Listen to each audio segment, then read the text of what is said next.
Ресторан, який не можна обминути своєю увагою, особливо на свята, це ресторан «Пальміра». Серед усіх у нашому місті він має свої відмінні риси. Перш за все, цей ресторан є найбільш яскравою ілюстрацією до терміна «класичний ресторан». Бездоганний сервіс, кращі кухарі, справедливі ціни. Всі ці традиції ретельно бережуть у «Пальмірі» ось вже другий десяток років. Всі ці роки відмінно спрацьована команда професіоналів дарує тисячі яскравих свят для жителів нашого міста. Весілля, дні народження, корпоративні свята.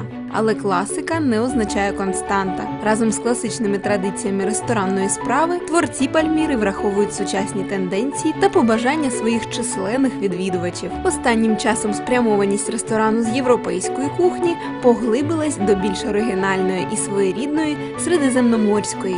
Меню поповнилося прекрасними стравами.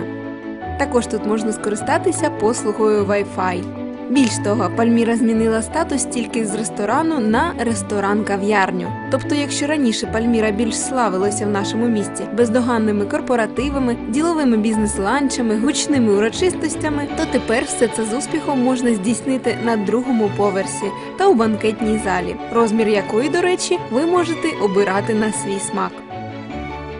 А ось на першому поверсі тепер знаходиться затишна кав'ярня з більш невимушеною атмосферою. Тут тепер із задоволенням проводять романтичні побачення та теплі зустрічі з близькими друзями. До чашечки ароматної свіжепомеленої кави дуже вам рекомендую фірмові солодощі від кондитера ресторану. На своєму досвіді можу сказати, що це гарантований спосіб підняти собі настрій. Тож, які б у вас не були плани на 8 березня, освідчитися у коханні, порадувати дружину романтичною вечерею або провести гучне корпоративне свято, у «Пальмірі» вдасться все це реалізувати. Треба тільки визначитися з поверхом та потрібною вам залою.